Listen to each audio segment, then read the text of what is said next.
Hace unos años hicimos una gira por Estados Unidos, por la Unión Americana, y una de las paradas obligadas fue la ciudad de Washington, D.C., así que le pedí a nuestro misionero, que integra también nuestro board, nuestro comité, nuestra comisión, Rob Owen, que me llevara a un sitio en particular que yo siempre había querido conocer, en Washington, insisto.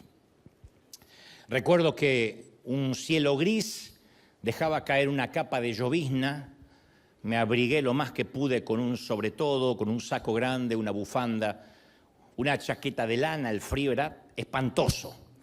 Y los árboles desnudos del pleno otoño completaban el marco de fondo. Caminé algunos metros, bajé por una acera empinada y allí estaba, a priori, el monumento a Washington, el Lincoln Memorial y finalmente un enorme muro que enumera los nombres de los más de 58.000 militares que perdieron la vida durante la guerra de Vietnam. El Memorial de los Veteranos de Vietnam. Me llamó mucho la atención. Este es el muro de los lamentos de toda una generación. Miles de nombres grabados en lápidas de mármol negro, una lista interminable de soldados muertos en acción. Y obviamente, detrás de cada nombre hay una viuda solitaria, una madre angustiada, un niño huérfano. Y yo noté que algunas personas ahí llevaban una hoja de información que te dan en Washington, que les indica en cuál lápida buscar a su ser amado, en dónde encontrar el nombre. Y escuché a una mujer que le preguntaba a su hijo, ¿lo encontraste? Todos los nombres tienen un número, dijo ella. Todos los nombres se corresponden a un número. Y en ese instante pensé, es cierto, todos los nombres tienen un número y tarde o temprano ese número va a ser llamado. Tarde o temprano ese número va a ser citado. Y de pronto dejé de concentrarme en las letras, en los nombres, y me detuve en el muro y vi mi propio reflejo sobre el mármol brillante. Entonces, por alguna razón, yo recordé que también me he estado muriendo desde que empecé a vivir. Que entre la cuna y la tumba, entre el útero y el sepulcro, es una cuenta regresiva, un countdown. Y que mi nombre también algún día estará grabado en una lápida de granito. Entonces concluí algo que todos sabemos, pero que reprimimos, que la muerte es el intruso en el vecindario. Y lo vemos cada vez que escoltamos una procesión encabezada por un coche fúnebre, está en la sala de espera cuando el médico sale a dar el parte de las 7 de la tarde, detrás de esa puerta doble de la unidad de cuidados intensivos. Está ahí cerca, y más sórdido, cuando contemplamos las fotos de gente que se está muriendo de hambre y que tiene el estómago hinchado. Está también ahí a pocos metros nuestro cuando aminoramos la marcha del automóvil y en el peor de los casos pasamos y vemos el metal arrugado y los cadáveres cubiertos de sábanas en medio de la ruta del freeway. Y nos parece tan obscena la muerte, tan obscena, que nos negamos a creer que también nosotros tenemos un número y que nos va a tocar irnos. No estamos en el muro de los veteranos de Vietnam, pero estamos escritos en cierto lugar donde nos corresponde un número. Pero nosotros acomodamos nuestra vida en torno a ignorar, evitar o reprimir el hecho más irrefutable del mundo, que todos indefectiblemente vamos a morir. Cuando era pequeño yo me acuerdo que mi madre me leyó la parábola titulada La muerte o Muerte en Teherán. Muerte en Teherán es un cuento corto que dice que un sirviente corre hacia su adinerado amo gritando que acaba de toparse con la muerte, la cual lo había amenazado. Entonces le suplica a su amo que le dé un caballo muy veloz a fin de que pueda escaparse a Teherán, que era un sitio lejano. Y el amo accede. Y más tarde el amo se encuentra con la muerte y le pregunta: ¿por qué has osado amenazar a mi sirviente? Y la muerte le dice: yo no lo amenacé, solo me sorprendí al encontrarlo aquí, cuando en realidad tenemos una cita esta tarde en Teherán. Entonces, es imposible eludir a la cita. Y el escritor a los Hebreos, en el capítulo 9, 27, dice: y de la manera que está establecido para los hombres que mueran una sola vez y después de esto el juicio. Y yo creo que a la mayoría nos gustaría hacer ciertos cambios o edición en ese versículo. Bastaría con cambiar alguna de las palabras y decir: bueno, la muerte es para algunos de los hombres o para casi todos, o todo el que deja de comer bien y de tomar vitaminas, ese es el que debe morir. Pero el que hace ejercicio no va a morir, pero esas no son las palabras de Dios. En su plan, todos debemos morir, aún los que comen alimentos orgánicos, gluten free, y se toman las vitaminas y salen a trotar todas las mañanas. Ahora, el ejercicio, convengamos, puede darnos unos latidos más.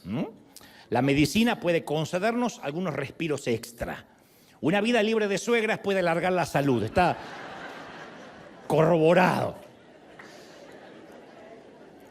Pero todos tenemos un número y eventualmente seremos llamados. Y esta aversión a la muerte data de siglos atrás. Ayer leía que Roma ordenaba que ningún cuerpo fuera enterrado o cremado dentro de la ciudad. Por eso la crucifixión se hizo puertas afuera de la ciudad. Por eso que cuando uno va a Israel, lo que se cree por el catolicismo que es la tumba de Jesús dentro de intramuros, dentro de los muros de Jerusalén, no puede ser cierto, y se cree que la tumba verdadera es la que está fuera de la ciudad, extramuros, que es el jardín de José de Arimatea. Se cree esto puesto que la ley era que los muertos no podían convivir con los vivos, se los consideraba con pavor. En realidad hasta tenían una ciudad de los muertos llamada la necrópolis. Y en la necrópolis estaban los muertos, los cadáveres, porque el terror y el temor separaba, insisto, a los muertos de los vivos. Ergo, eso iba a cambiar drásticamente luego de Jesús, porque después de la resurrección de Jesús, los cementerios hasta se instalarían en los predios de las iglesias. Hay iglesias que tienen sus propios cementerios. Algunos santos incluso serían enterrados debajo del suelo de la iglesia a fin de que en un sentido casi literal los vivos y los muertos se reunieran en adoración. Imagínense que debajo de la arena hubiese un cementerio y usted dice: hoy adoré con la abuela. Suena macabro, pero esto es lo que se hacía.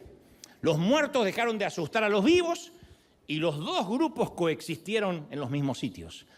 Ahora, ¿por qué las personas pasaron tan rápidamente de la antigua repugnancia a esta nueva familiaridad con la muerte? Debido, insisto, a la resurrección de Jesús. Pero por alguna razón, incluso nosotros los cristianos lo olvidamos. Con el tiempo se nos hace la mente frágil y volvemos a sentir otra vez aquella repugnancia y miedo y temor e incertidumbre por la muerte. Y nos oponemos a la muerte con una obstinada resistencia. A mí lo que más me sorprendió durante la reciente pandemia era el estupor, incluso de algunos cristianos, de tener que enfrentar la muerte. Me sorprendió recibir cartas y notas en las redes diciendo que los cristianos sabían cómo empoderarse, cómo proclamar, cómo decretar bendiciones, pero al igual que un ateo se desesperaban ante la muerte y preguntaban: ¿cómo es posible que este virus le cueste la vida a un pastor, por ejemplo? ¿Por qué será que este virus se está llevando tan bien a la gente buena? Esas eran las preguntas de cristianos, como si la muerte solo se pudiera llevar a los malos. Entonces, por años dijimos, para el cristiano la muerte es simplemente un cambio de domicilio. Se dice mucho en los funerales. Es un cambio de domicilio. Bueno, pero nos desespera la mudanza. Predicamos: el cielo es un lugar mejor, lo decimos siempre, queremos ir al cielo, pero siempre hacemos cadenas de oración para que este enfermo no se vaya a ese lugar mejor, que se quede acá y se la aguante con el resto. Y después que Dios decide no sanarlo, decimos, bueno, está en un lugar mejor. Entonces convengamos, está en un lugar mejor. ¿Y para qué lo reteníamos acá? ¿Para qué? Yo digo en la conferencia presidente, cuando hablo de la muerte, que uno dice esas frases hechas siempre en un funeral, decimos, ay, se lo ve tan en paz, que te dan ganas de decir, ¿dónde viste un muerto nervioso? Se nos adelantó, dice la suegra, vaya suegra, alcáncelo, por ahí lo... No sea bruto, yerno, lo que quiero decir es que la semana pasada hablé con él. ¿Y dónde está el milagro? Preocúpese si habla con él la semana que viene. La cosa es que cuando nos toca vestir el crespón negro de la muerte, no podemos caminar sin chocarnos contra el pétreo muro de la incredulidad. Y decimos, bueno, es que ahora descansa en paz, eso es bueno, ahora descansa en paz. Pero ¿dónde descansa? ¿Y de qué forma? ¿Y de qué manera? ¿Duerme? Y una vez allí, ¿qué ve? ¿Qué descubre? ¿Qué hace? Porque católicos, protestantes, judíos, todos decimos, descansa en paz, en eso estamos de acuerdo. Pero ¿qué hace ahora que está teóricamente en el cielo? Bueno, mi congregación de la infancia decían, en el cielo vamos a tener culto las 24 horas. Y el tema es que nuestros cultos eran tan aburridos que algunos considerábamos el infierno. Porque decíamos, 24 horas de esto, apenas me aguanto 2 horas cambiando de nalga así. Imagínate, 24 horas sin parar. ¿Quién en tu vida te dijeron, ahora descansa en paz? Y cuando la respiración de tu cónyuge se detuvo, cuando el corazón palpitante del bebé en tu vientre paró, cuando el sonido del monitor de tu abuela se convirtió en un tono monocorde, ¿qué pasó por tu cabeza en ese momento? ¿Y qué nos va a pasar a nosotros? Es una pregunta que nos hacemos cuando uno se encuentra con ese aliento fétido de la muerte, ¿no? Nuestros pulmones también se van a vaciar, la sangre se va a detener. ¿Y qué seremos después de morir? Y bueno, las respuestas varían. Algunos dicen, no vamos a hacer nada, solo comida para gusanos. A quien le pongan un traje caro o muera con un traje italiano, comida cara para gusanos. Otros afirman que seremos fantasmas, espectros, que estaremos dando vuelta, tratando de comunicarnos, a menos que alguien sepa manejar una tabla ouija o practique el espiritismo. O seremos ranas, dicen algunos, vacas, cucarachas, caracoles, coyotes. No el que pasa, el coyote del... El animalito, ternura, el animalito. O lo que sea en que nos reencarnemos. Conozco a una suegra, no se rían, es verdad, que su sueño era reencarnarse en una culebra y le dijeron, no se vale repetir. No, es chiste, no, que después se me enojan, es chiste. Son buenas, pero si fueran buenas Dios tendría una, pero es chiste. Ahora, fuera de broma, Pablo le escribe a la iglesia de Corinto, y en la primera carta a los Corintios, capítulo 15, versículo 24, dice, cuando lo corruptible, lo corrupto, lo pútrido, o lo potencialmente pútrido que va a morir en la democracia de la descomposición, se revista de incorruptibilidad. Y lo mortal, todo lo que muere, lo que se pudre, insisto, se revista de inmortalidad. Dice Pablo, entonces se va a cumplir lo que está escrito. La muerte será devorada por la victoria. La muerte será devorada. Yo viviría con esa frase. La muerte será devorada por la victoria. Dicho esto, si alguna vez quisiéramos hacer un tutorial en internet, en YouTube, de cuál es el protocolo de cómo comportarnos en un funeral, porque hay gente que no se sabe comportar en un funeral, porque se le da por hacer chistes, de los nervios se empiezan a reír, aunque estén muy doloridos. Otros no saben qué decir, otros no saben si quedarse callados, si hablar. Otros parece que no van a un funeral porque tienen tanto votos que llegan y dicen, lo siento. Entonces, si quisiéramos hacer un tutorial de cómo comportarnos en un funeral, deberíamos obviar, ignorar a Jesucristo, porque Jesús era experto en arruinar funerales. Quizás la razón sea porque un guardavidas no puede quedarse sentado en la playa cuando ve que alguien se está ahogando. Actúa por lo que se llama de oficio, por instinto. Hay cosas que uno hace por instinto. Un maestro no puede resistirse a corregir cuando un alumno escribe con errores de ortografía, porque por instinto, por oficio tiene que actuar. Un policía actúa por oficio, aunque no esté de servicio, si ve un acto delictivo, si es un policía honesto, ¿no? Y Jesús no podía contemplar un funeral y quedarse impasible.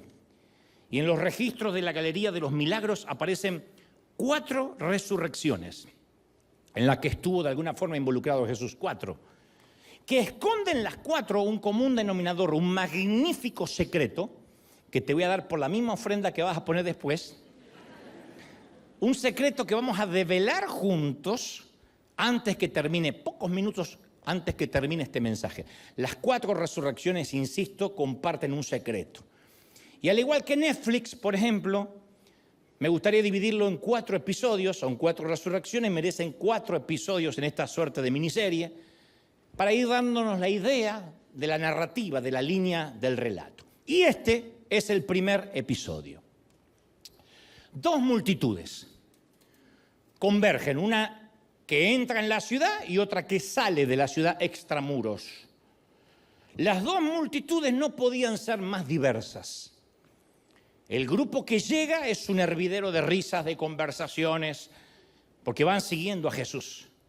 El grupo que va saliendo de la ciudad, ya sabemos qué se hace fuera de la ciudad, es solemne, un rebaño de tristeza hipnotizado por la elegía de la muerte.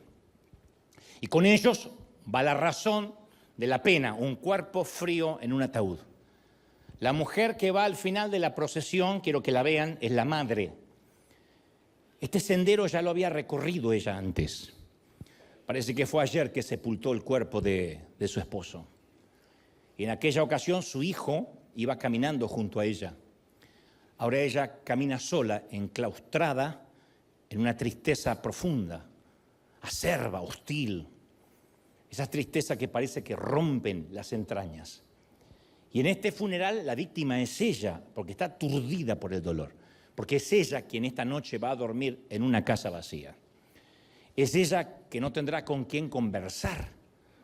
Y delante de ella caminan 6 hombres que cargan el féretro que lleva el cuerpo de su único hijo. Ya no le queda familia. Si le quedaran lágrimas, lloraría. Si le quedara fe, oraría. Pero está enfadada. No llora, está iracunda, está enojada. Y ambas, la oración y la fe y las lágrimas, o las 3, escasean en ella. Así que no hace ninguna de las 3. Solo está enojada y mira fijamente la parte trasera del ataúd de madera. Y los seguidores de pronto de Jesús se detienen, se hacen un lado para dar paso respetuoso a la procesión. El manto del luto ahoga la risa de los discípulos que venían de fuera de la ciudad. Nadie habló, además, ¿qué iban a decir? ¿Qué iban a hablar? Todos sienten la misma desesperanza que sentimos todos los que asistimos a un funeral, que algún día nuestro número también será llamado. Todos pensamos eso cuando bajamos un ataúd a la tierra, tiramos un puñado de tierra, lo que sea. Pensamos, sabes, algún día me va a tocar. Tenemos esa conciencia de la muerte cuando asistimos al memorial de alguien. Así que lo único que les quedaba a los discípulos era ver pasar a los dolientes. Repentinamente los portadores del sarcófago se detienen porque Jesús se paró justo impidiendo el paso frente al féretro. Y la mujer que va atrás no lo conoce porque además el tipo este ni estuvo en el funeral. Pero antes que ella pueda objetar algo, él le dice, mujer, no llores, que no llore. ¿Quién es este tipo para decirme que no llore? Piensa ella. ¿Cómo que no llore? Y la descripción que da Lucas 7:14 de lo que ocurrió a continuación es cautivante, porque dice, y acercándose Jesús, tocó el féretro. Y los que lo llevaban inmediatamente se detuvieron como un acto reflejo. Y Jesús dice, joven, a ti te digo, levántate. Y entonces se incorporó y el que había muerto comenzó a hablar. Entonces los dedos tiesos del muchacho empezaron a moverse. El escándalo que habrá sido eso. Porque decimos, ay, qué lindo, te quiero ver. Si estás velando a alguien, de repente se sienta el tipo y te pide un café. Sus mejillas grisáceas se sonrojaron. El muerto se sentó, buscó a la mamá y la turba, atónita, estalló en vivas, en aplauso. Todos comenzaron a abrazarse. Mientras Jesús les guiñó un ojo a sus discípulos y les dijo, ¿vieron eso? No hay nada que temer. Este es el segundo episodio. Hasta ahí el primero, cortito. Esta vez es un padre y también un importante líder religioso, un predicador. Y el hombre contempla la fotografía que está colocada sobre la mesita de caoba que está detrás de su escritorio y con los ojos humedecidos echa una mirada a su hijita de 12 años retratada en la foto. Frenillos en los dientes, aparatos, colitas rizadas, pecas. Él había levantado un muro de protección alrededor de su niña, al cabo es su única niña. Tal vez sea por eso que sus últimos días fueron tan difíciles para el caballero, porque ese muro se había derrumbado hace apenas una semana.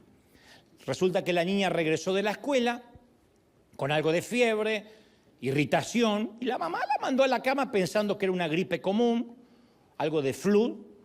Pero la mañana siguiente, al ver que toda la noche la fiebre no bajó, la tuvieron que llevar a la sala de emergencias y ya no salió. Y los galenos, los doctores estaban pasmados porque no daban con la patología, no sabían qué era lo que pasaba. Aparentemente se trataba de un virus autoinmune que iba creciendo y que no le permitía bajar la fiebre.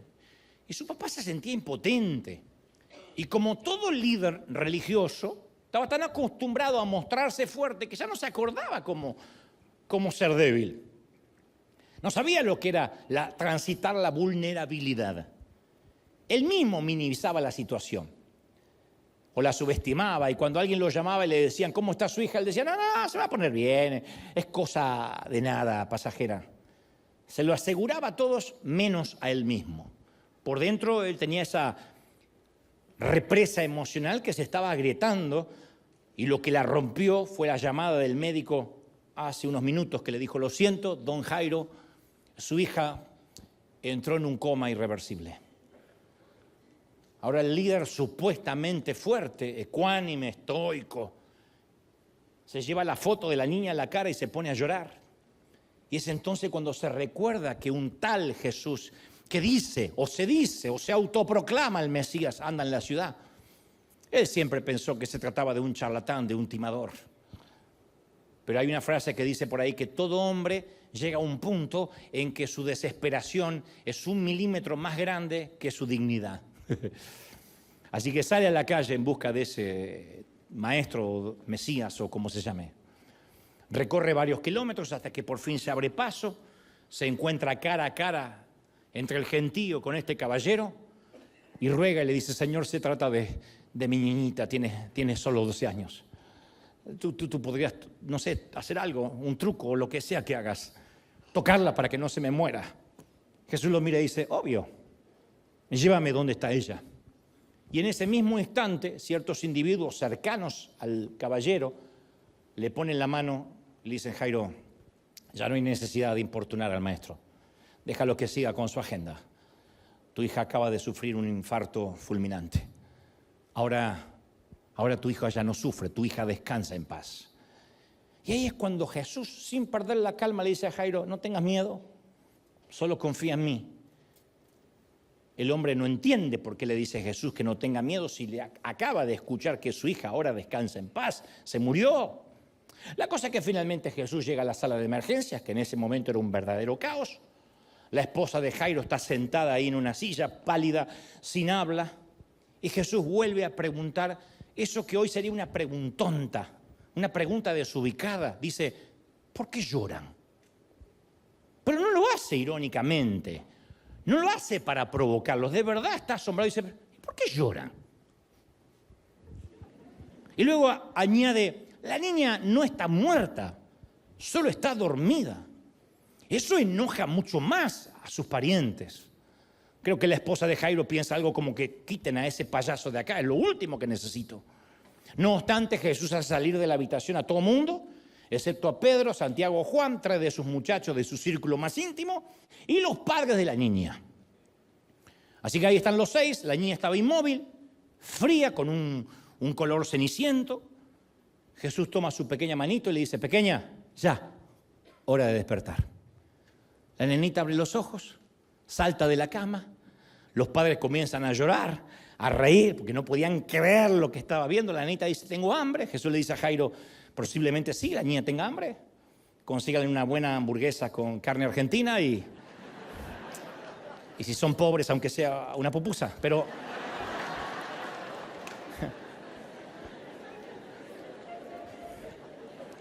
luego voltea hacia sus discípulos, les guiña un ojo y les vuelve a decir lo mismo que le dijo cuando resucitó al muchacho hijo de la viuda. ¿Vieron eso?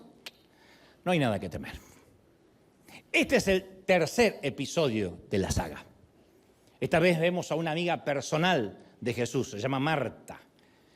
Ella había esperado que Jesús apareciera para sanar a Lázaro, su hermano, y además amigo de Jesús. Luego había tenido esperanza de que apareciera a tiempo, al menos para enterrar a Lázaro, para presentar respetos, ni lo uno ni lo otro. Para cuando llegó Jesús a Betania, Lázaro llevaba 4 días muerto. Y Marta se preguntaba qué clase de amigo era Jesús. Y cuando finalmente Jesús llega, ella lo confronta y le dice esas palabras: Señor, si hubieses estado aquí, mi hermano, tu amigo, no habría muerto. El reclamo de la dama era cierto. Jesús nunca apareció, ni para ayudar, ni para sanar, ni para enterrar, y que conste que estaba notificado. Y ahora, 4 días después, por fin llega muy fresco. El funeral terminó, el sepulcro está sellado. Y las palabras de Marta tienen eco hasta el día de hoy. Todos hemos dicho algo similar. Cuando nos dicen: descansa en paz, ya no sufre. Dios, si hubiera sobrado mi esposo, habría sobrevivido. Yo no andaría deambulando sola por la casa. Si habrías intervenido, ese bebé estaría con vida.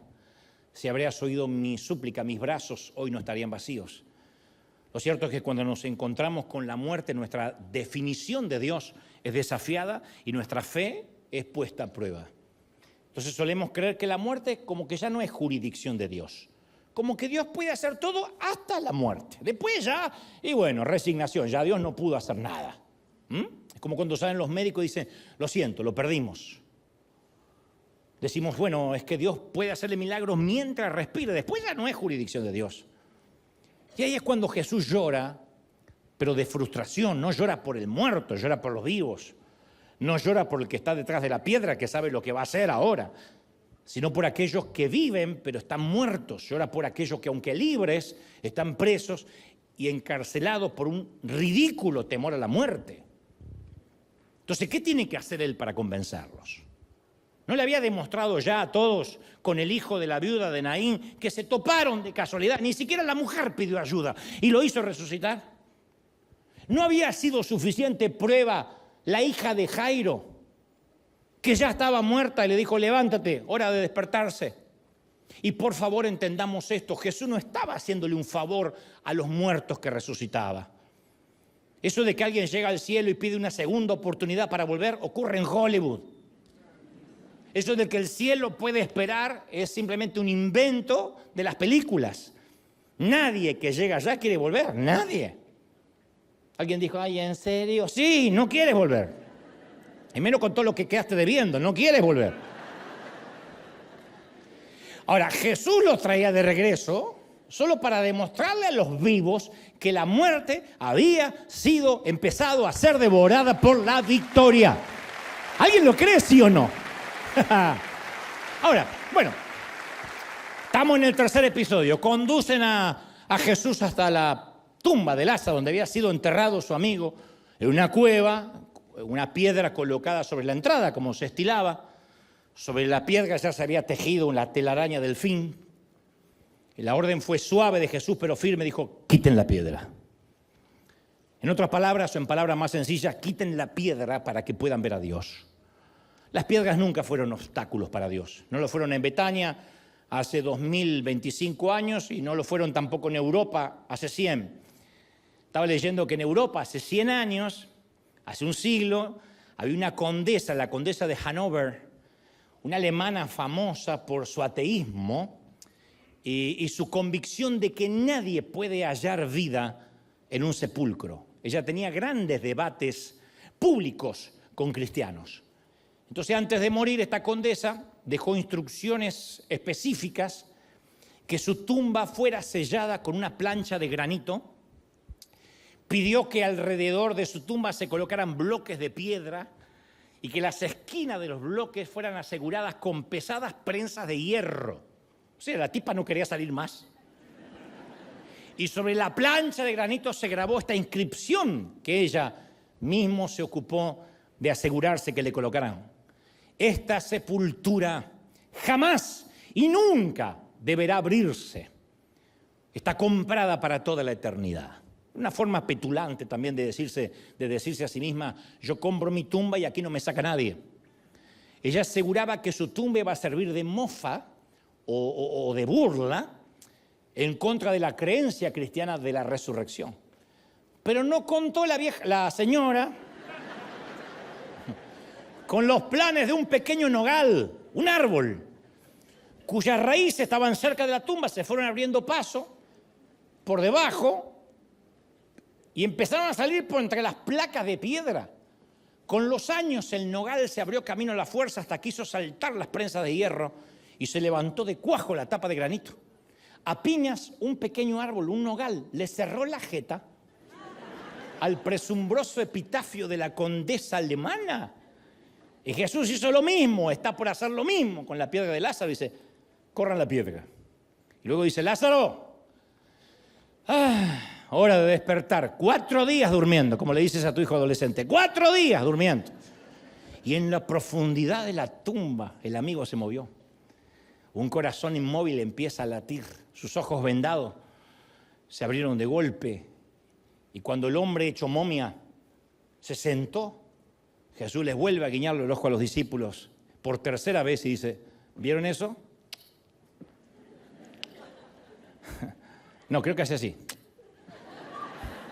No hay nada que temer. Y finalmente este es el 4.º episodio, el final. Esta vez la protagonista se llama María Magdalena. Y antes de conocer a Jesús tenía 7 demonios. Era prisionera al menos de 7 enfermedades. No sé qué incluían, si depresión, bipolaridad, quién sabe qué cosa. Pero un día Jesús entró en su mundo. Así que él solo dio la orden y los demonios huyeron, 7. Y ahora ella, que lo había seguido durante todo su ministerio, gran parte de él, ahora ella fue testigo presencial de la crucifixión. El viernes, María Magdalena vio a Jesús morir. Y cuando llega el domingo, un día como hoy, relata Juan, capítulo 20, versículo 1, que muy de mañana, cuando todavía estaba oscuro, María Magdalena fue al sepulcro. El único propósito de esta dama era limpiar la barba de Jesús de los coágulos de sangre restantes y quizás decirle un último adiós. No iba a buscar un milagro. Y en la bruma de la madrugada se levanta de su estera, toma sus aromas, sus aloes y sale de la casa. Ella prevé una tarea macabra, porque el cuerpo ya va a estar hinchado, el rostro estará muy pálido, el líquido cadavérico va a hacer que apeste. Así que a medida que ella recorre el angosto sendero, el cielo gris se va volviendo dorado porque está amaneciendo. Y cuando ella vira la última curva, lo estamos viendo en el 4.º episodio, se queda boquiabierta porque la piedra que estaba tapando la entrada de la tumba había sido empujada y piensa, por acto reflejo, ¡se robaron el cuerpo de mi Jesús! María Magdalena supuso que algunos saqueadores de tumbas habían profanado el cuerpo, así que regresó corriendo despavorida hasta que se topa con Pedro y con Juan. Le dice, muchachos, alguien se robó el cuerpo. Entonces Pedro y Juan tienden también por acto reflejo a correr hacia la tumba. Y apenas Juan entra a la tumba, ve que toda la evidencia tiene sentido. Ve el sudario, ve la túnica, la piedra corrida y se acuerda todo lo que le dijo Jesús. Miró y creyó. Entonces la Pascua de Resurrección tenía ahora su primer celebrante. Pedro y Juan se apresuran a contarle a los demás. Y como esto es una miniserie, te dije, uno esperaría que el lente de la cámara los siguiera a ellos. Ellos acaban de ver eso y van a contarle a los demás. Es lo que haría cualquier línea narrativa, cualquier director. Después de todo, estos tipos son los escritores de las epístolas. Cobraron más que la mujer que hace de María Magdalena. Pero la cámara no los sigue a ellos, sino que se queda con la mujer. Juan relata, pero María se quedó afuera llorando junto al sepulcro. No nos dice qué pasó con los otros o qué pasó en el camino que fueron hablando. Y mientras que esta dama estaba allí y lloraba, se inclinó para mirar dentro del sepulcro y vio a 2 ángeles. Y pensó que eran 2 tipos cualquiera. Claro, recién estaba amaneciendo, las lágrimas no le dejaban ver con claridad. Y estos 2 estaban sentados, uno a la cabecera y el otro a los pies, donde había estado el cuerpo de Jesús. Y uno de estos, que se ve que aprendió del maestro, le dice, ¿y por qué lloras?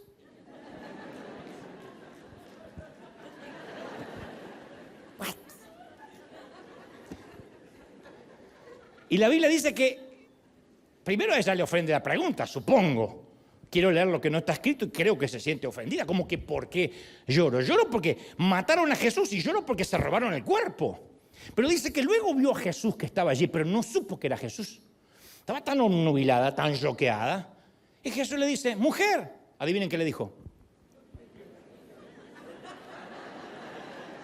Después dicen que yo repito. Mujer, ¿por qué lloras? ¿A quién buscas? Ahora, convengamos, es una pregunta poco común en un cementerio. Pero irónicamente es la misma pregunta que vimos en los 3 episodios anteriores. No llores, mujer, ¿por qué lloras? Le dice la viuda de Naín. Le dice lo mismo a Marta, ¿por qué lloras? Le dice lo mismo a la mamá de la niña esposa de Jairo. No llores, mujer, la niña duerme, no está muerta, duerme. ¿Por qué lloras ante la simple muerte? Yo sé que suena a pregunta desconsiderada. No se la permitiríamos a ningún pastor, cura o rabino que entrara a un velorio y dijera, ¿por qué lloran? Aunque claro, nuestro fundador, el pastor Juan Carlos Ortiz, lo solía hacer. Él también era un arruinador de funerales. No me consta que resucitara a los muertos, pero siempre entraba y decía, ¡pero qué lindo que se murió! Y venía la viuda, ¡ay, pastor, qué alegría que ya se fue! Primero, dice Ortiz, primero porque ya está con el Señor y es lo que vivimos predicando. Y segundo, que no se lo decía, ya no la tiene que aguantar a la vieja esta. ¡Pero qué lindo!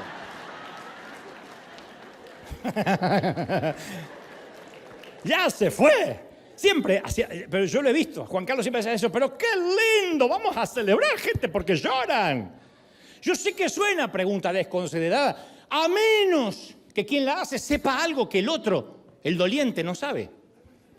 Y ella dice la palabra que pensando que era el hortelano, el jardinero, dijo, Señor, si tú te lo llevaste al cuerpo, dime dónde lo pusiste.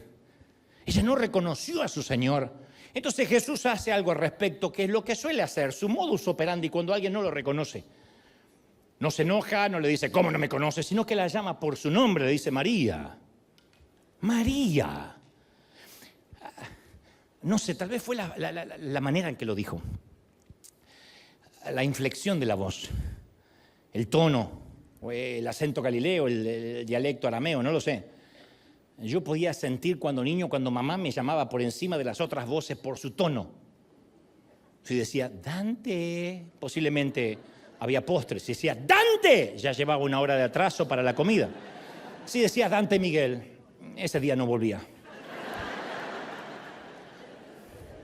Pero cuando ella lo escuchó decir su nombre, María, lo reconoció y volviéndose le dijo, ¡ay! ¡Ay, maestro! Ahora, lo que me sorprende es que entre todas las personas con las que pudo haber hablado Jesús por primera vez, habló con ella.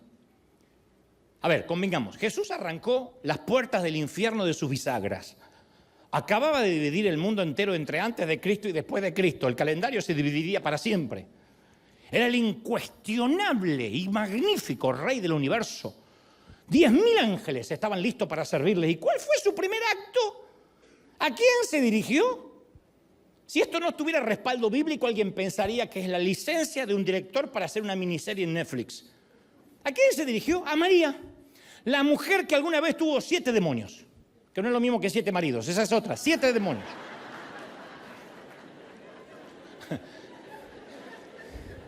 ¿Por qué ella? Ninguna epístola lleva su nombre.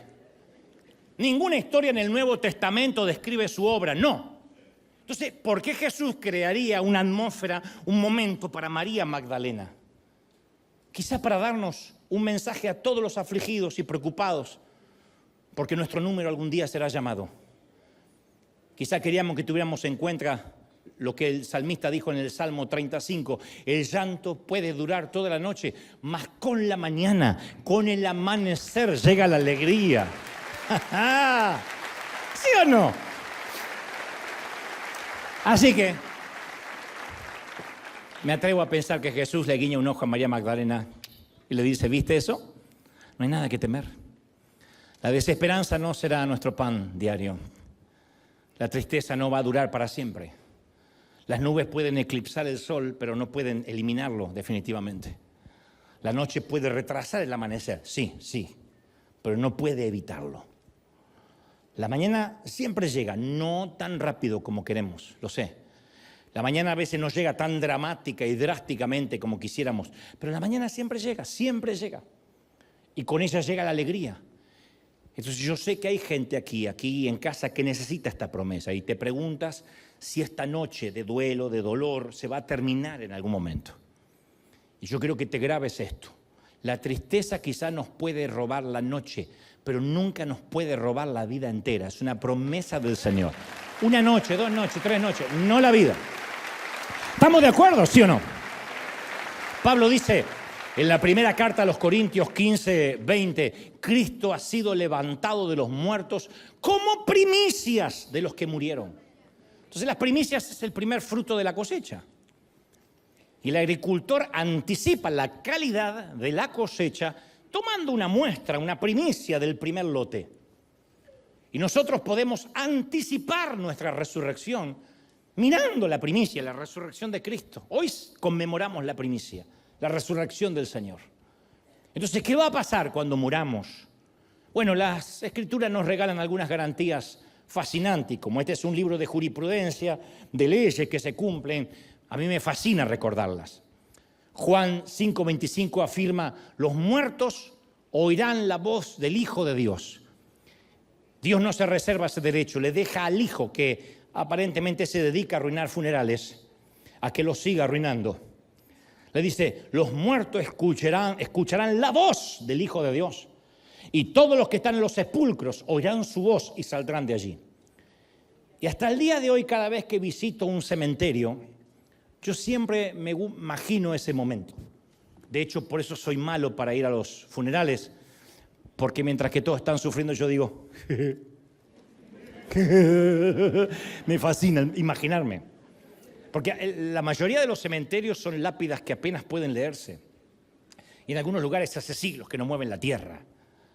Y como ese hay millones de cementerios en todo el planeta. No obstante, el mismo Jesús que estremeció la tumba de José de Arimatea va a estremecer la tierra de cada cementerio. La hierba va a ser empujada desde adentro, dice la Biblia. Los féretros se abrirán, los cuerpos de estos seres olvidados, hasta por sus propias familias serán llamados, su número será llamado desde el cielo. Ahora, la pregunta es, ¿y de qué forma? ¿Y cómo se verán esos cuerpos? Porque algunos creerán que esos son zombies, eso es otra serie. Claro, porque la mayoría de esos cuerpos son huesos, en el peor de los casos ceniza, polvo, nada. Algunos murieron asolados por una enfermedad, por deformidades. Otros fueron acribillados a balazos, destruidos por el fuego. Y aquí la respuesta de Pablo en la primera carta a los Corintios 15:42. Él dice cómo van a resucitar. Dice, cuando morimos, nuestros cuerpos terrenales son plantados en la tierra. Son plantados, nota que no dice enterrados, son plantados como una semilla. pero serán resucitados para que vivan para siempre. Nuestros cuerpos son enterrados en deshonra. A mí me sorprende eso, porque algunos en los funerales ponen un ataúd de lujo y visten a la abuela como en su vida la vistieron. Yo he estado en funerales de abuelas que dicen, ay, queremos darle un cajoncito lindo, y la pobre tenía de mesa de luz un cajón de manzana mientras vivía. Pero la culpa hace que la mandemos al otro barrio como si fuera al palacio de Buckingham. Y nosotros decimos, la enterramos, lo enterramos con honra. Y Pablo dice, aquí se entierra a la gente con deshonra, pero serán resucitados en gloria. Son enterrados en debilidad, serán resucitados con fuerza. Son enterrados como cuerpos humanos naturales, pero serán resucitados como cuerpos espirituales. ¿Y todo por qué? Porque la muerte ha sido devorada por la victoria. La muerte ya no tiene poder. La muerte ha sido devorada por la victoria. ¿Sí o no? Ahora, yo no estoy subestimando lo que siente. Sin duda la muerte trae tristeza. Pero lo que no tiene que traer es desesperación. La tumba no pudo contener a Cristo, y como Cristo está en nosotros, tampoco nosotros quedaremos contenidos en una tumba. Esa es la promesa de Dios. Dios va a reclamar su creación. A Dios le encanta rehacer y restaurar. Él anunció, yo hago nuevas todas las cosas. Adiós a las salas de esperas en el hospital, a los partes médicos, a los papeles de divorcio manchados con lágrimas, a los ultrasonidos inactivos, a las quimioterapias invasivas, a las diálisis extremas. Adiós a besar frentes frías y a comenzar a besar mejillas tibias. Adiós a la soledad, a los avisos de embargo, al maltrato, a la ilegalidad. Adiós al cáncer, a los tumores, a la metástasis. Adiós para siempre a la leucemia. Dios reclamará cada cuerpo enfermo, cada mente atribulada, porque la muerte ha sido devorada por la victoria. Es una promesa. En el Viernes Santo, las autoridades del Imperio Romano, del gobierno de facto invasor, colgaron a Jesús en una cruz para que muriera lentamente, y después lo tiraron en una tumba para que se pudra, de la misma manera que todo cuerpo humano lo ha hecho desde que entró la muerte a este tenebroso mundo. Y le dijeron a todos, es todo, amigos, se terminó el espectáculo, ya no hay nada para ver. Ya murieron los 3 delincuentes en las cruces, hora de volver a casa. Pero estaban equivocados. Jesús había reservado su mayor milagro para el final, y como una obra de Broadway, el mejor acto siempre está antes de que se cierre el telón. Yo estoy consciente que la muerte puede llevarse demasiado. Yo lo viví con mi madre, que el Alzheimer me robó los últimos años de poder platicar con ella. Eso es lo que el Alzheimer hace, entre otras cosas, poner los recuerdos en un estante demasiado alto para que ella los pueda alcanzar. Viví el despedir a mi padre solo en una pandemia. Él decía, lo único que le pido a Dios es morir con alguien que me tome de la mano, y no se le cumplió el sueño. Porque mi padre terminó solo, y por esas ridículas órdenes asépticas de mi país, terminó solo, muriendo como si no tuviera ningún ser querido. Y de allí a una funda, y de allí directo a cremación por orden del gobierno. Así que yo sé que la muerte duele. Vi la muerte de mis propios hermanos, un hermano de 46 años morir por un infarto fulminante. Uno no sepulta solo un cuerpo, sepulta el matrimonio que nunca se efectuó, la graduación que nunca veremos, los nietos que no pudieron conocer, las vacaciones juntos que jamás tendremos, las decenas de planes que teníamos en común, mancomunadas, los años dorados que nunca conocimos, los aniversarios que ya no podremos celebrar. No sepultamos un cuerpo, sepultamos sueños, por eso duele. Pero en el cielo dice la palabra que esos sueños se van a hacer realidad.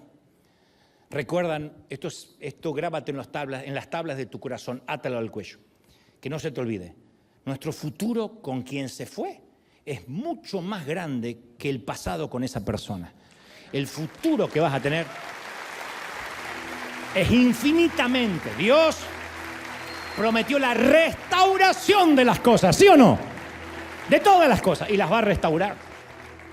Y finalmente lo prometido, el gran secreto que ocultaban estas cuatro resurrecciones, en las que estuvo obviamente involucrado Jesús. Y para eso necesito contarte otra breve historia. Cuentan que cierto misionero en Brasil descubrió una tribu de indígenas en un lugar muy remoto en la jungla y vivían cerca de un gran río azul. La tribu era amistosa, por cierto. No obstante, necesitaban atención médica. Una enfermedad contagiosa había invadido la tribu, había hecho estragos en la población y todos los días se moría alguien. Y en otro lugar de la selva había un sanatorio y el misionero determinó que la única esperanza es que esta tribu acudieran al hospital para recibir tratamiento y vacunas. Pero para llegar al hospital los indígenas tenían que cruzar el río Azul, aventura que no estaban dispuestos a realizar. Tenían la falsa creencia que el temido río Azul estaba habitado por espíritus malignos. Ese era el sistema de creencias. Y todo lo filtraban por ese miedo. Entonces meterse al agua significaba para ellos una muerte segura. De manera que el misionero emprendió la difícil tarea de eliminar la superstición de la tribu y les explicó que él en persona había cruzado el río y no había sufrido daño alguno. No tuvo maldición, pero no tuvo suerte. Entonces llevó a la gente a la ribera y metió su propia mano en el agua y dice, ven. Y la gente aún así no le creía. Entonces se mete al río y se salpica el rostro. La gente miraba con atención, pero seguían vacilantes. Entonces, por último, el misionero se sumerge y desaparece. Nada bajo la superficie hasta que vuelve a salir del otro lado. Y habiendo demostrado que el poder del río era una farsa, el misionero levanta la mano en señal de triunfo. Le dice, ven, no hay nada que temer. Había entrado al agua y había salido ileso del otro sitio, del otro lado, de la otra orilla. Entonces los indígenas comenzaron a celebrar y todos se metieron al agua porque le habían perdido el pavor. Jesús veía a la gente esclavizada por el temor a la muerte y por ese poder barato, la superstición ridícula de que no voy a volver a ver más a quien se murió. Y explicó decenas de veces que el río de la muerte no es algo para temer, que la vida es una placenta, que nadamos en la oscuridad y vemos aquel huequito por el que tenemos que salir y decimos es que ningún bebé que salió volvió, así que quédate en la placenta oscura. Él dice, no hay nada que temer del otro lado. La gente no quiso creerle. Entonces tocó a un muchacho en un féretro, al único hijo de la viuda, y lo llamó de nuevo a la vida. Sus seguidores seguían sin convencerse. Entonces hizo algo más drástico, le infundió vida al cuerpo muerto de una niñita de 12 años y la trajo a la vida con un simple susurro, niña, ya, hora de levantarse. Pero el gentío seguía incrédulo. Quizás pensaron que en realidad la niña no estaba tan muerta. Entonces hizo algo más drástico. Para que no quedaran dudas, dejó que un muerto pasara 4 días, su mejor amigo, en la tumba, y luego le ordena que salga. ¿Era suficiente? No, parece que no. Porque fue necesario que él mismo entrara al río, se sumergiera en el río de la muerte, en las aguas de la muerte, para que la gente creyera que la muerte había sido vencida, que no había que temerle. Y después que lo hizo, después que salió del otro lado del río de la muerte, dijo, ahora sí es hora de celebrar. No lo creyeron hasta que él mismo salió vivo del otro lado. Ahí se convencieron de que Dios tiene las llaves de la vida y de la muerte, que ningún demonio puede decidir cuándo nos vamos. El Dios que expone el truco, el engaño del timador llamado muerte. El Dios que nos gustaría que esté presente en nuestro funeral y que de hecho lo está. Salmo 116:15 dice, estimada es a los ojos del Señor la muerte de sus santos. En el cielo no se llora cuando alguien muere, en el cielo se celebra uno más que viene a casa. Como lo dice Pablo, no tenemos que entristecernos como los que no tienen esperanza. Los ángeles nos van a escoltar a casa. El día que se cierre el telón de esta vida y nos hayamos comido una buena porción de la vida y nos toque estoicamente irnos, los mensajeros de Dios nos llevarán en el último viaje de la vida. Dios tiene de hecho un ángel asignado para llevarnos a cada uno a casa. Y en vista de esta certidumbre, ¿por qué tenerle miedo? Él lo hará otra vez, podemos estar seguros. La misma voz que despertó a un muchacho en las cercanías de Naín, que movilizó a la hija inmóvil de Jairo, que despertó el cadáver de Lázaro, la misma voz hoy habla de nuevo. Y hoy, 2000 años después, nos guiña un ojo y dice, ¿viste eso? No hay nada que temer, es solo un río azul.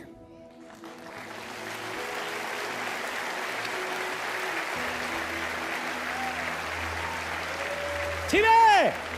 Vamos, dale un aplauso grande al Señor de señores. Vamos, que ese aplauso sea gigantesco. Vamos a celebrar al Rey. ¡Aleluya! ¡Santo! ¡Chile! Vamos, que ese aplauso no se detenga. Él ha resucitado. ¡Te va! Del río Te exaltamos, Dios. Las calles son de oro y de cristal. Allí todo es vida, allí todo es paz, muerte y llanto, nunca más. Tristeza y duelo, nunca más. Ver el gran río de la vida. Exaltado Dios, santo. Claro como el cristal. Ver el rostro del maestro. ¡Todos! ¡Chile! Ya no habrá más noche allí. Ya no habrá ningún clamor. Veré los ojos de Jesús y tocaré su cuerpo al fin. Ya no No más. Se acabó. más noche allí, ya no habrá ningún clamor. Veré los ojos de Jesús y tocaré su cuerpo al fin.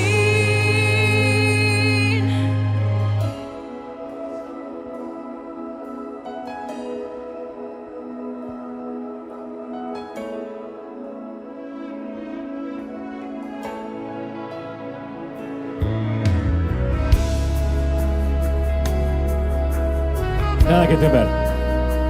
Nada que temer. Nada. Santo eres Jesús.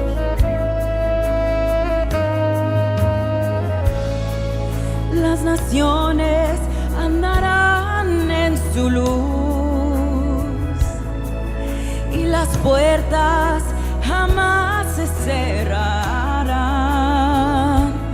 La ciudad es de oro puro, dejas su muro más allá del río azul. ¡Todos! ¡Arriba!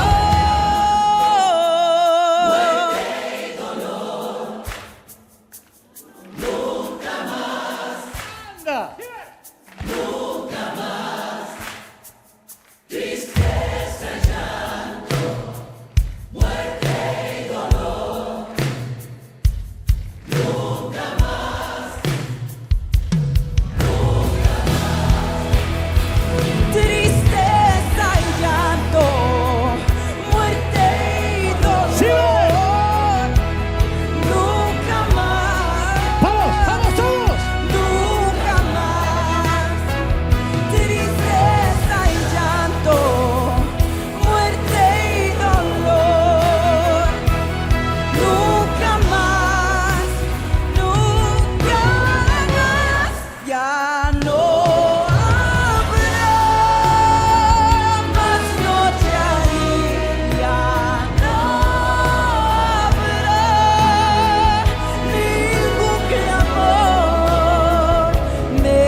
vencida por la victoria. Vive, vive, vive. La tumba está abierta. Alguien tiene que celebrar más que eso, gente.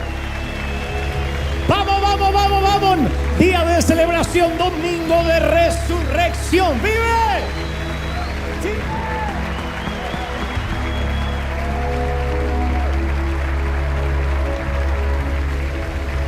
Nunca más nos preocupamos por un simple río azul. No te digo que hagas como Juan Carlos Ortiz, que a partir de ahora irrespetuosamente entre celebrando a los funerales, pero sí sería maravilloso que en medio de las lágrimas del dolor, porque lo echaremos de menos de este lado del sol, nos alegremos de que, bueno, por fin la frase cobra sentido, solo se adelantó, solo está allí donde para ahí vamos todos.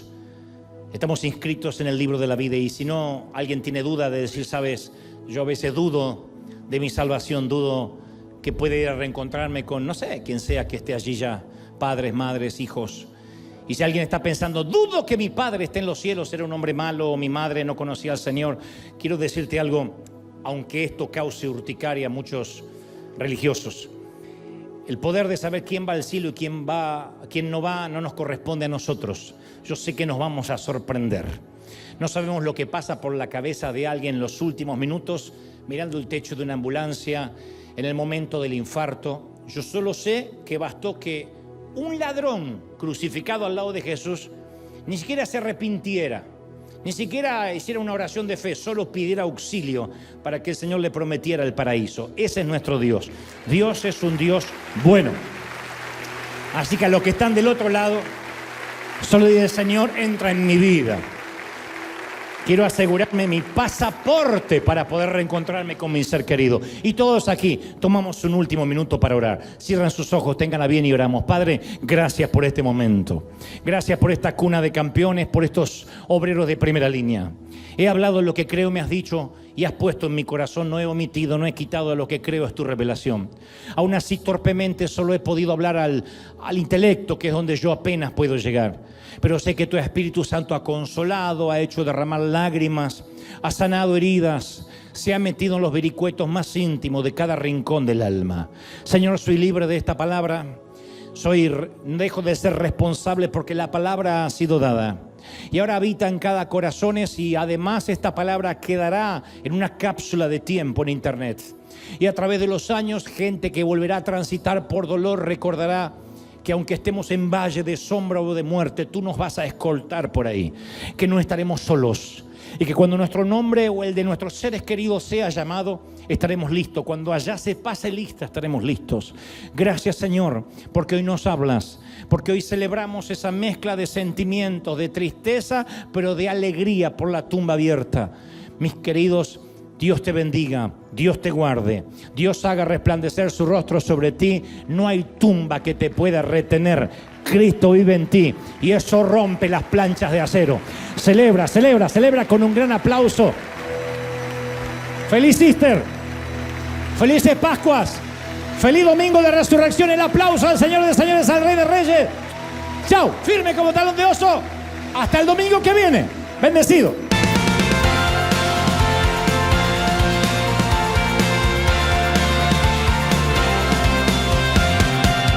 Apareciste una noche de soledad, abandonado y perdido te reconocí. Tu voz diciéndome no temas, yo estoy aquí.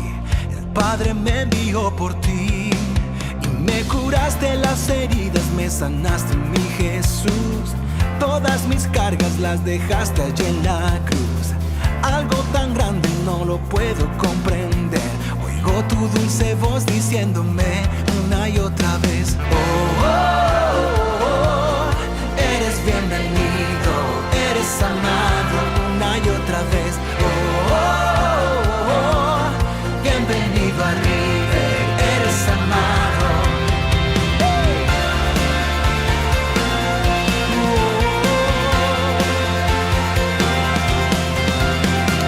Apareciste en una noche de soledad, abandonado y perdido te reconocí. Tu voz diciéndome no temas, yo estoy aquí.